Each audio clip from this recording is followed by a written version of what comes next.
Hervé, monsieur le président du Conseil supérieur de l'œnotourisme. Oui. Un petit mot d'introduction sur le défi avec cette dimension internationale.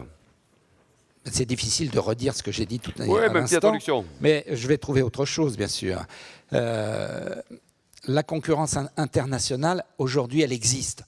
Elle est, et on l'a rappelé il y a quelques instants, elle est présente chez les grands pays producteurs qui ont compris que vendre le vin, c'était aussi faire la découverte du territoire en question.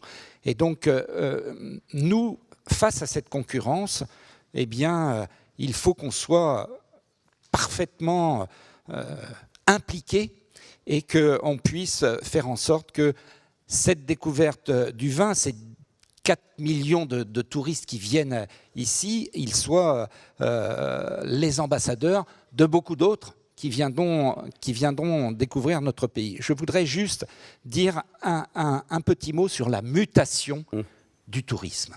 Cette mutation, elle est profonde. Elle fait qu'aujourd'hui, on ne passe plus un mois à la mer ou 3 semaines à la montagne. On passe peu de temps, on fractionne ces séjours, et en fractionnant ces séjours, on veut leur donner un objectif, un thème. Et c'est pour cela que l'œnotourisme a toutes ses chances. C'est parce qu'il est à l'avenir, c'est ma conviction, la grande filière touristique de notre pays. Pourquoi cela ? Je l'ai dit il y a un instant, parce que ça réalise une adéquation parfaite. On vient découvrir le vin et on découvre, grâce au vin, une civilisation, un patrimoine, une architecture, des territoires, des paysages. Et c'est ce qui fait que nous avons de grandes chances de compter demain en tant que leader de l'œnotourisme au plan international. C'est cette opportunité qu'il s'agit aujourd'hui de saisir pour faire de cette journée l'acte 2 de la politique œnotouristique de notre pays, avec tous les acteurs qui la composent. La première étape dont parlait le ministre tout à l'heure. Merci Hervé. Jean-Marie, vous êtes président donc, du comité national des interprofessions. Est-ce que la filière viticole au sens large est motivée par cette problématique et les enjeux de l'œnotourisme ? Alors, bonjour à toutes et à tous, ravi d'être parmi vous aujourd'hui. Quelques mots, d'abord, je voudrais rappeler que la concurrence, ça fait du bien, ça nous booste, ça nous oblige à faire mieux, à nous remettre en cause. Et donc, dans cet univers où il y a beaucoup d'espoir en termes de retombées économiques, je crois qu'il y a pas mal de gens qui sont en train d'investir et c'est très bien pour tout le monde. Nous avons beaucoup d'atouts en France, je ne vais pas revenir sur tout ce qui a été dit. La France a une valeur d'attractivité énorme en termes de tourisme, de par son histoire, ses sites emblématiques, sa culture, beaucoup de choses ont été dites, ses paysages, sa gastronomie et ses vins. Je dirais bien sûr à condition d'être fier de sa production viticole et pas forcément de l'avoir comme un tabou à un moment donné. Ça c'est important et le premier mot, je dirais, je pense pour moi, c'est que la filière vin est capable d'enrichir les valeurs d'attraction de la France parce que nous représentons beaucoup de culture, beaucoup de convivialité et partager une belle bouteille, c'est quand même un grand moment de bonheur à condition d'être consommé avec modération. Ce point est majeur pour moi, d'une manière très très claire, sur l'attractivité. Je pense que le monde viticole participe beaucoup à l'image de la France au niveau mondial. On peut faire mieux, on peut faire beaucoup mieux déjà au niveau des acteurs de la filière vitivinicole, de prendre conscience que l'œnotourisme, ce n'est pas simplement ce qu'on a l'habitude de prendre, ce qu'on peut entendre, les ventes au caveau ou les ventes à la propriété. C'est clair que découvrir nos paysages, de découvrir, je dirais, nos métiers, nos expertises d'une manière générale, c'est merveilleux. Mais c'est surtout de faire des touristes des ambassadeurs de notre production viticole quand ils rentrent chez eux. Et ce point-là, pour moi, il est majeur. C'est qu'effectivement, des gens qui rentrent et qui visitent, qui viennent, qui font l'effort de découvrir une région viticole et ses vins, quand ils repartent chez eux, ils doivent devenir des ambassadeurs.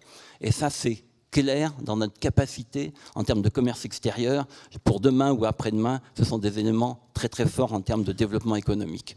Et ce côté-là, donc ça demande aux vignerons, à l'ensemble des maisons qui reçoivent des gens, je dirais d'avoir le bon langage pour que les gens repartent heureux, contents de leur découverte, contents d'avoir appris quelque chose et devenir des ambassadeurs. Et je pense que là, au niveau de la filière vitivinicole, on a encore des efforts à réaliser pour être plus professionnels dans l'accueil des touristes. Le deuxième axe, pour moi, c'est de faciliter justement tout ce travail autour des vignerons et des maisons. Et clairement, quand vous voulez, ça a été dit, je crois, par notre ministre, organiser des vendanges avec des touristes, ben vous heurtez à l'administration, à l'ensemble des réglementations.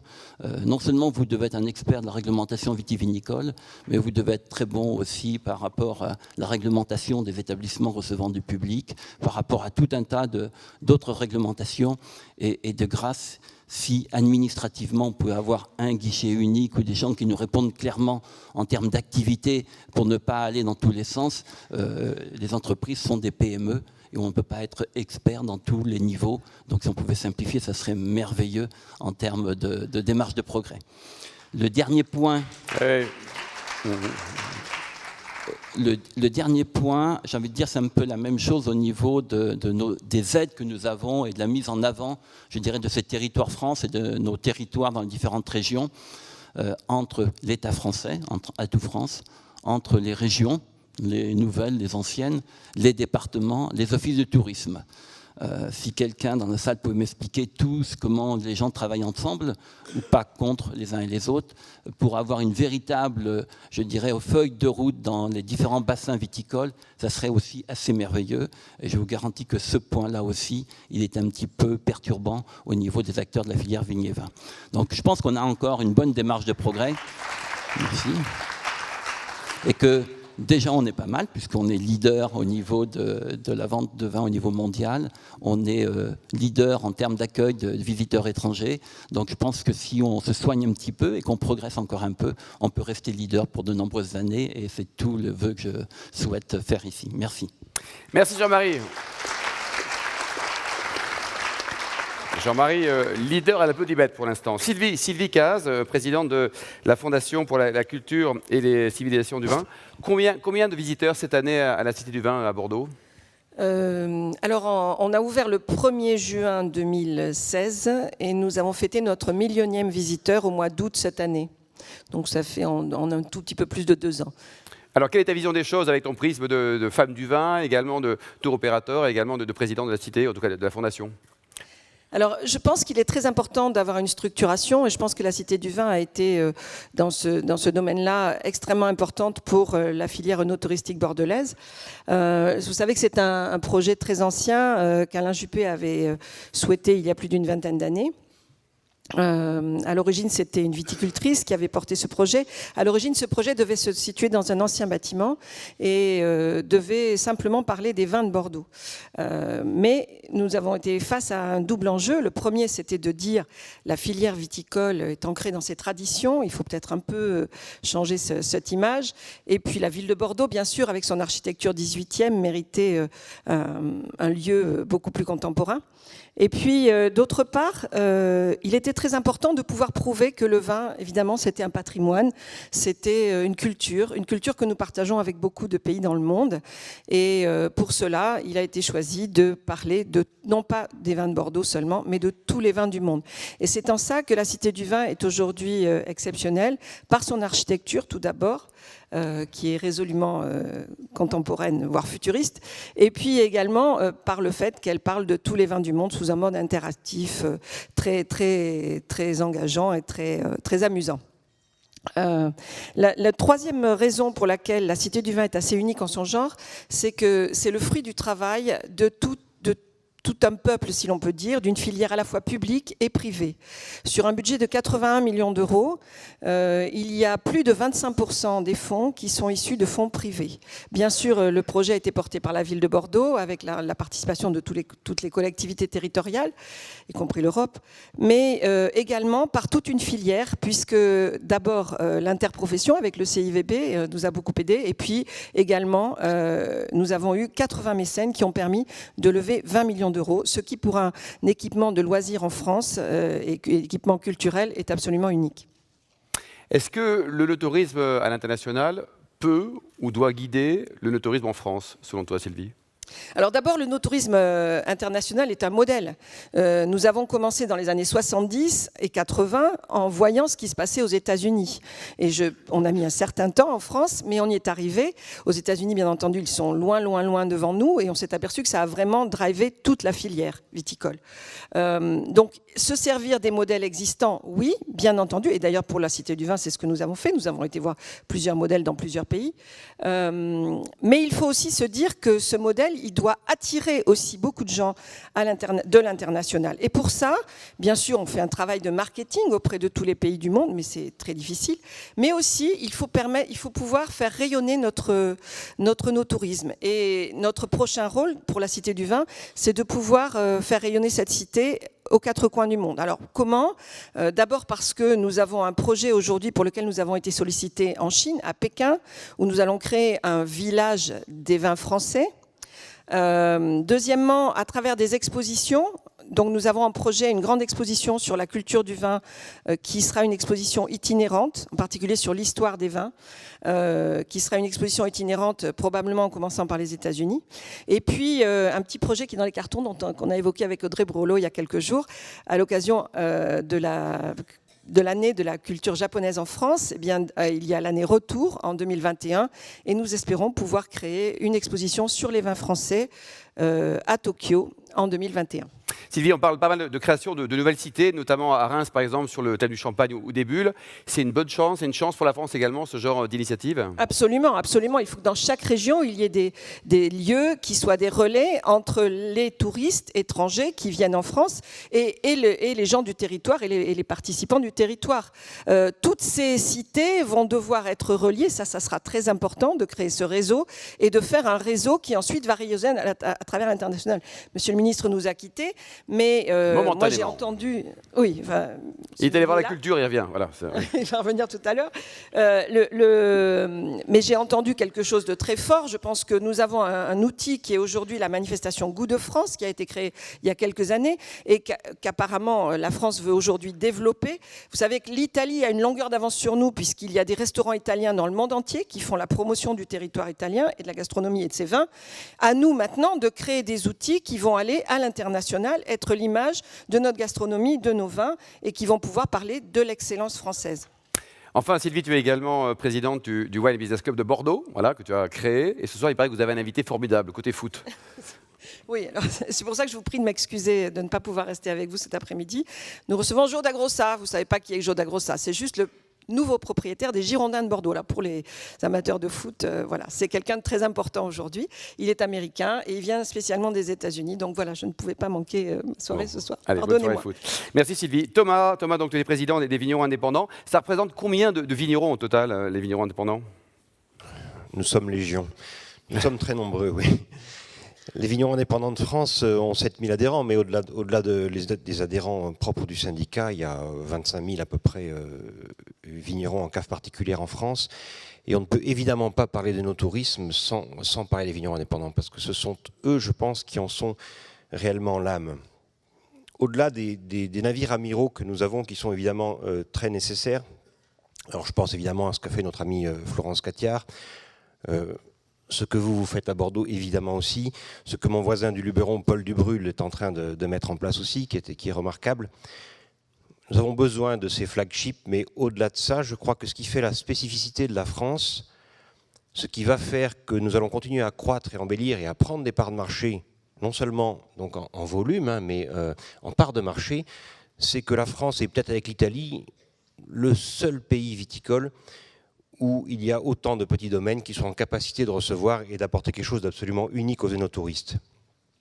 Donc c'est vraiment là ce qu'il faut que nous défendions. Sur les 10 millions d'ailleurs d'énotouristes qui sont évoqués par Atout France, nous en recevons donc chez mes adhérents 4,9 millions. Voilà, pratiquement la moitié passe chez nous. C'est quand même pas rien. Là-dedans, il y en a... Bravo, bravo, bravo. Il y en a quelques-uns, il y en a 1,5 million, je crois, d'étrangers. Donc ça montre d'ailleurs qu'on est peut-être un petit peu moins encore en phase sur la clientèle étrangère, mais on a beaucoup de progrès à faire. Nous avons quelques freins, il faut les évoquer évidemment.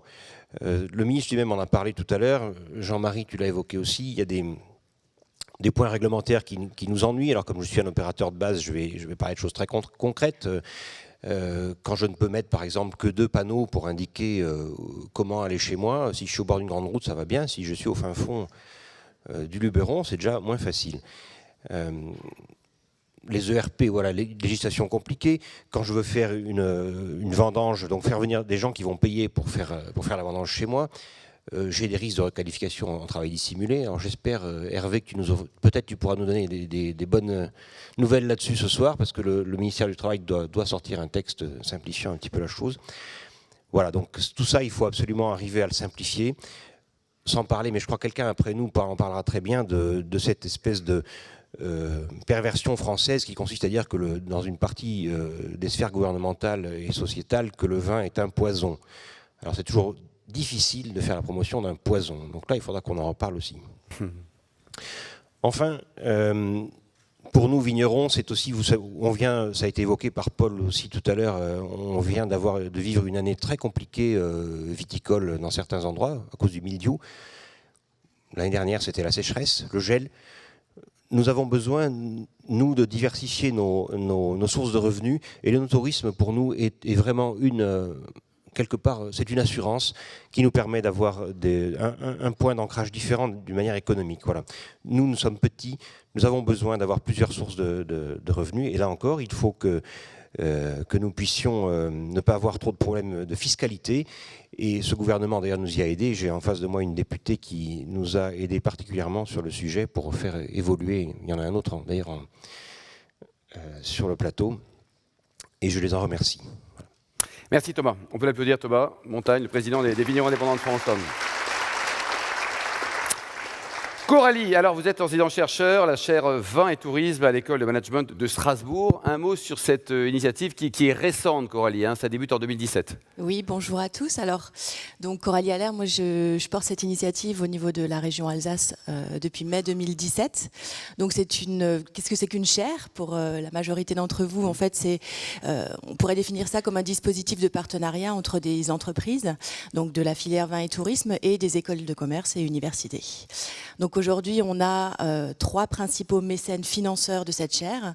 Donc on a l'interprofession des vins d'Alsace, le Crédit Agricole et la Société des Grands Chais de France. Ça leur coûte combien, Coralie?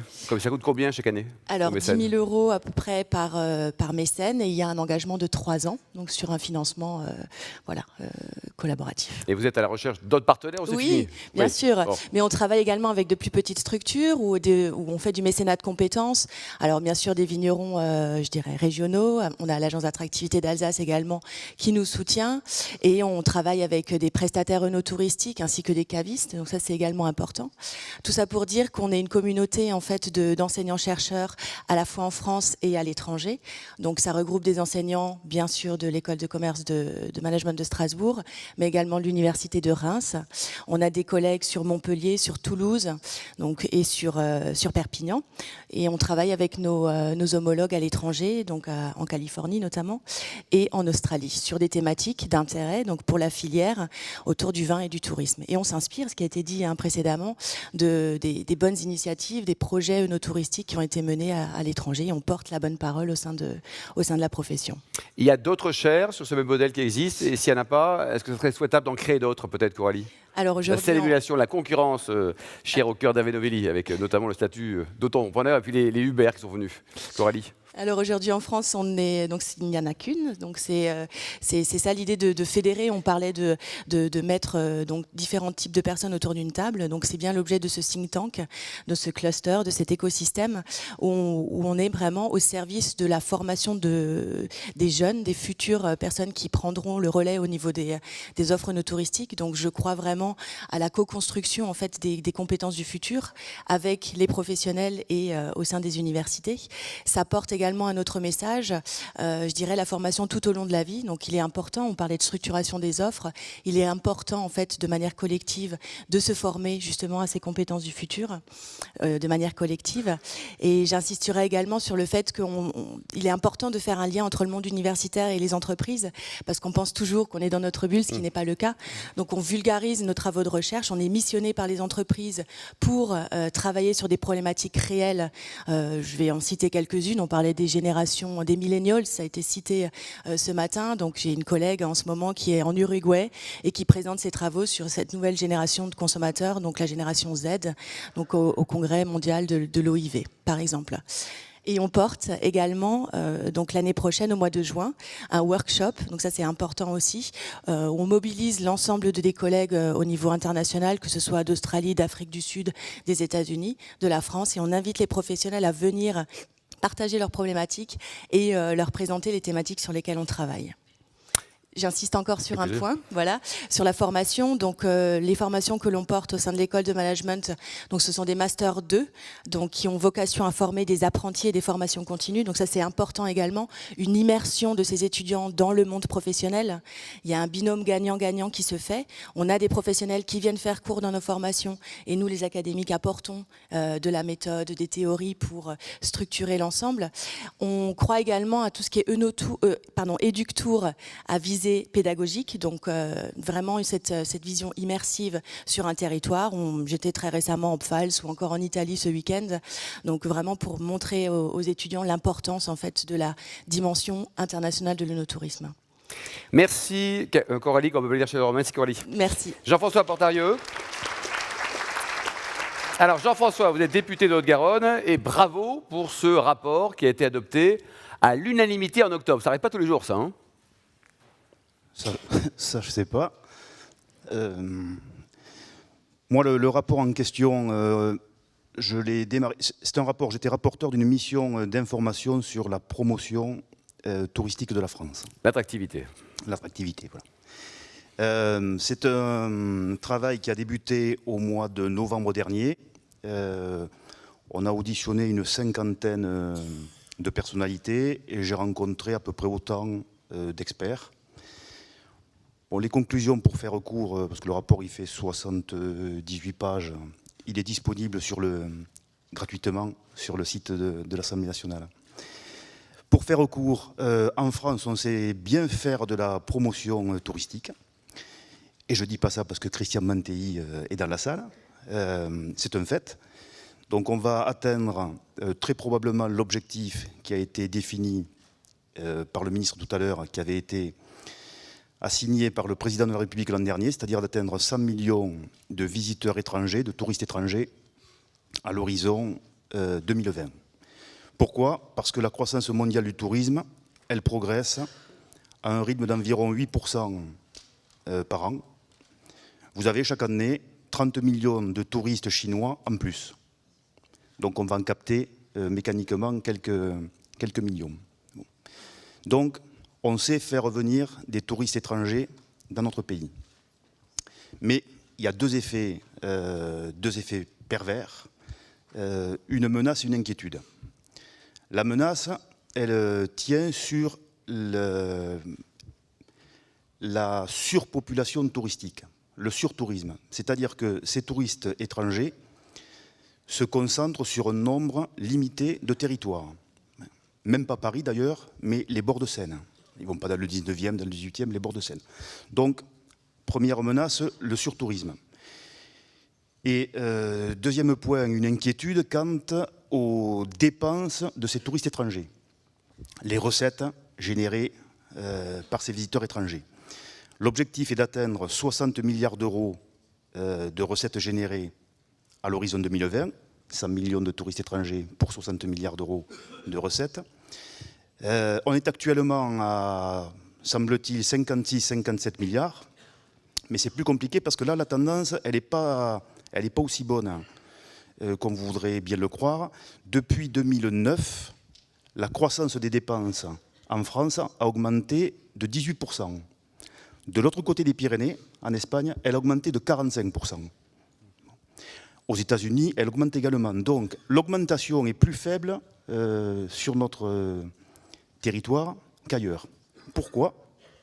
En grande partie parce que l'offre, notre économie touristique, l'offre proposée, n'est plus totalement adaptée aux nouvelles clientèles.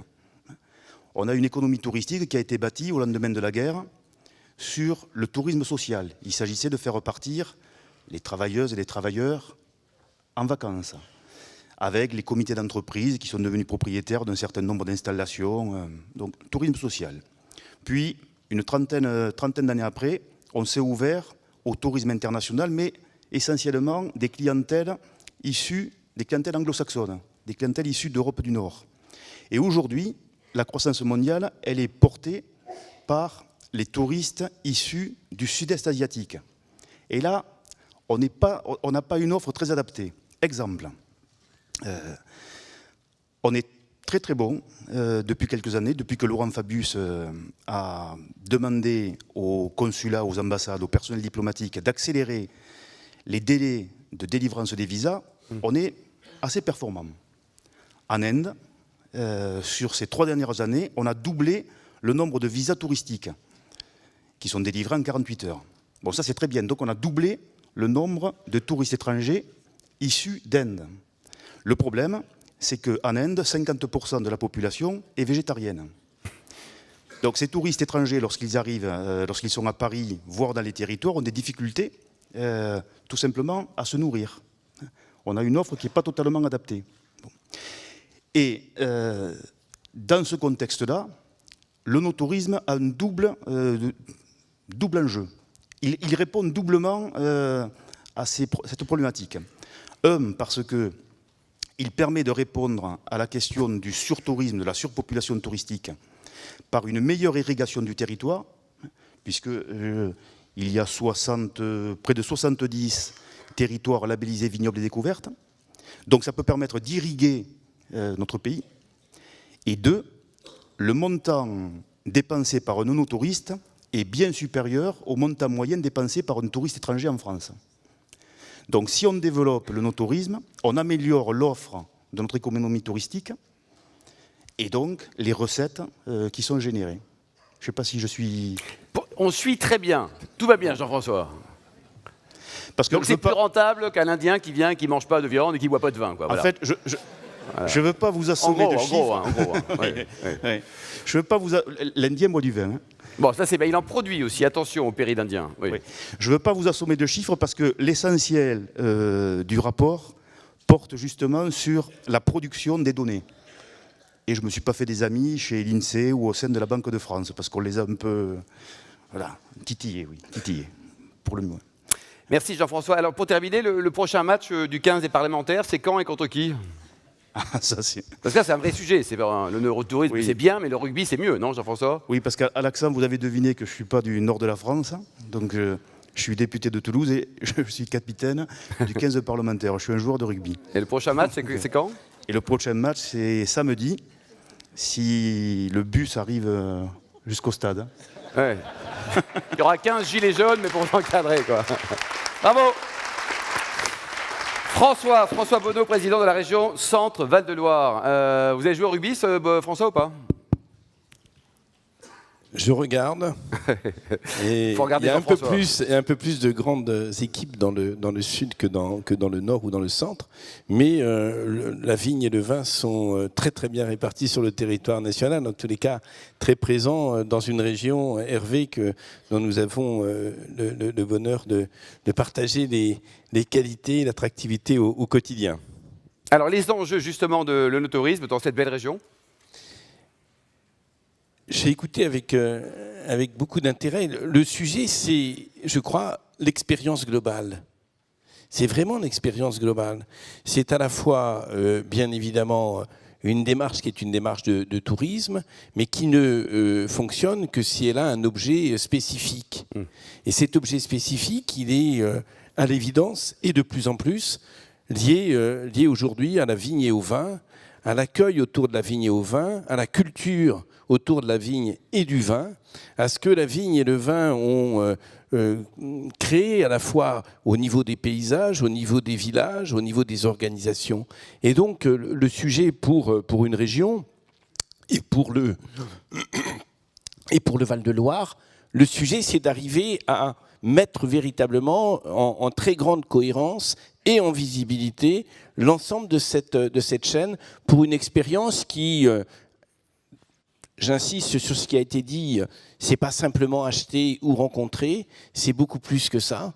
C'est vivre véritablement dans l'endroit où on est tout ce que la vigne et le vin peuvent créer comme culture, comme organisation, comme enjeu sur le plan. Mais aussi, le travail de la vigne, c'est de plus en plus un objet de passion pour nos concitoyens. Regardez celles et ceux qui, de manière très anecdotique, plantent leurs pieds de vigne. Ça veut dire qu'il y a un phénomène qui est passionnant. Donc, il faut mettre en réseau. Il faut bien évidemment se poser la question de l'attractivité. Moi, j'étais sensible à ce que vous disiez en tant que représentant des vignerons indépendants. Dans notre région, Hervé, on a eu plusieurs fois le problème du gel. On a développé une aide de la région très forte, très puissante, avec des fonds européens pour mettre en place des systèmes de protection. Et on va continuer. Mais ça reste des systèmes qui sont des systèmes économiques très fragiles. Et à chaque fois qu'on peut agréger d'autres activités, et notamment l'activité touristique, d'activités d'accueil, parfois l'expérience globale accueillie chez le vigneron, etc., c'est absolument fondamental. Ça nous a amené à penser un cap viticulture qui intègre tous ces éléments-là avec la problématique de l'international. Et je vais vous donner une illustration de cela. Là, je rentre ce matin de Berlin. On était hier, je regarde Christian, on était hier accueillis à l'ambassade de France, superbement accueillis à la fois par l'ambassadrice et par Atout France. Vraiment un merveilleux accueil avec 70 professionnels de la communication, etc. Et qu'est-ce qu'on a vendu ? On a vendu à Berlin, comme on vend partout, là, je serai à Moscou bientôt, etc. On a vendu 2019. 2019, c'est 500e anniversaire de la Renaissance, et le Val-de-Loire, vous voyez bien ce que ça veut dire avec les châteaux, etc., etc. Et si on vendait simplement les châteaux lieux de visite, je crois qu'on ne vendrait pas grand-chose. On vend les châteaux qui sont des lieux de création artistique et culturelle aujourd'hui, mais on vend ces châteaux, on vend ces paysages parce que le classement au patrimoine mondial de l'UNESCO, et on vend ces châteaux parce qu'ils sont souvent complètement articulés avec le no-tourisme, avec la production qui est la production de vin, la dégustation, la vente, etc. On les vend très directement avec la gastronomie qui est liée à cela, donc une expérience globale. Pour nous, c'est un atout considérable, et cette région Centre-Val de Loire est en train de conquérir, avec la totalité du Val de Loire et nos amis du Pays de la Loire, de conquérir une vraie identité qualitative et culturelle autour de ça. Donc c'est un axe de développement touristique à l'international qui est absolument majeur aujourd'hui. Merci François. On peut l'applaudir François, hein. Rentre de Berlin, quoi. C'est Hervé, en oubliant ta casquette de président du Conseil supérieur de l'œnotourisme, tu es également maire de Richelieu. Comment tu vis l'œnotourisme localement, Richelieu, avec des jolies régions et des jolies fêtes? Et on t'a aperçu d'ailleurs il y a quelques semaines dans une autre fête sympa et un peu loin à Bagnoul-sur-Mer. Le local, c'est important aussi, Hervé? Bien sûr. Et c'est du reste le succès de l'œnotourisme, c'est d'articuler local et global. Faire en sorte qu'on vienne, comme l'a dit François, qu'on vienne découvrir à partir du vin tout le reste, et à Richelieu comme ailleurs. Alors Richelieu, c'est une ville unique. Donc, c'est la plus belle ville du monde. On s'engage à venir. Oui. Un modèle unique, entièrement fait de l'architecture et de l'urbanisme du XVIIe siècle. Et en plus, avec le personnage du cardinal qui a voulu cette ville à côté de son château. Le château a disparu, la ville est restée. Vraiment, c'est quelque chose d'assez exceptionnel. On est dans le bassin du Chinonais. Et donc le chinon n'est pas totalement laissé de côté dans la dizaine ou la quinzaine de bars, hôtels, cafés, restaurants de la ville de Richelieu. Donc il faut venir. Merci à tous les 7, on peut l'applaudir chaleureusement. Merci beaucoup tous les 7. Merci.